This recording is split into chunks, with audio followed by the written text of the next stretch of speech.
This is the brief homily for the 22nd of November. Please read the readings before listening to the homily. Today we celebrate the solemnity of Christ the King, and it's not wrong for us to wonder, what sort of kingship does Christ exercise? And today's readings give us three elements of the kingship of Christ: shepherd, conqueror, and judge. In the first reading in the psalm, the image is of the shepherd. Now, not of the modern shepherd who leaves the sheep on the hill overnight while the shepherd goes to a comfortable cottage. No, the shepherd of the ancient Near East, who sleeps rough in the fields, ready to get up and protect the sheep from predators. The shepherd who notices straight away when one is missing, who is ready to give first aid to the injured sheep. And at the end of that reading, the shepherd who acts as judge will return to that. Christ the conqueror, what does he conquer?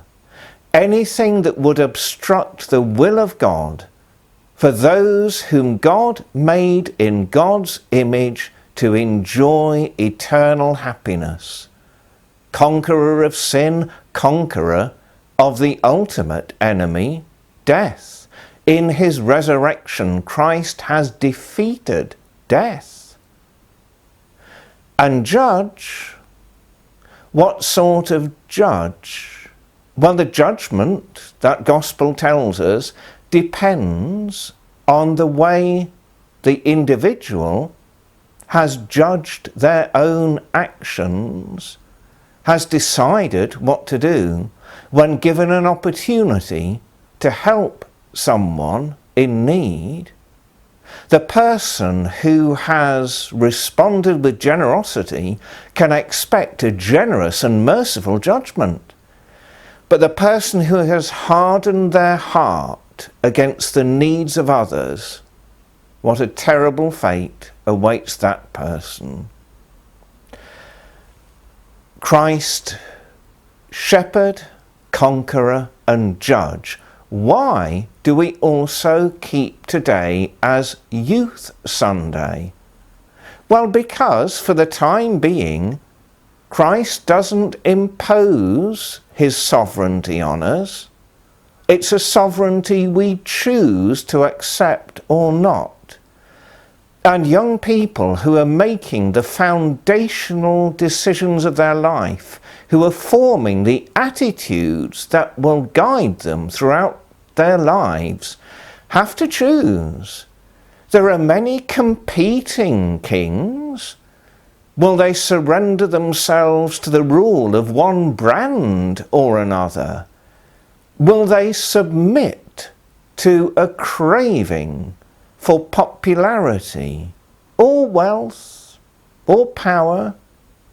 Things that all fail to satisfy because the popular person always wants to be more popular, the wealthy person more wealthy, the powerful person more powerful. Will our young people fall for those deceptions? Or will they choose the sovereignty of Christ, shepherd, conqueror, and judge? If they choose Christ, the conqueror is ready to conquer in them. When they recognize that there are things in their lives, and this applies to every one of us, so I'll start saying us instead of them.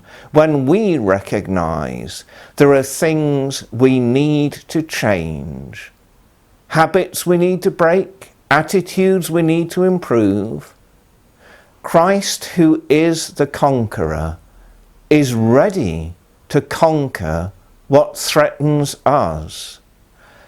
If only we reach out and seek his help.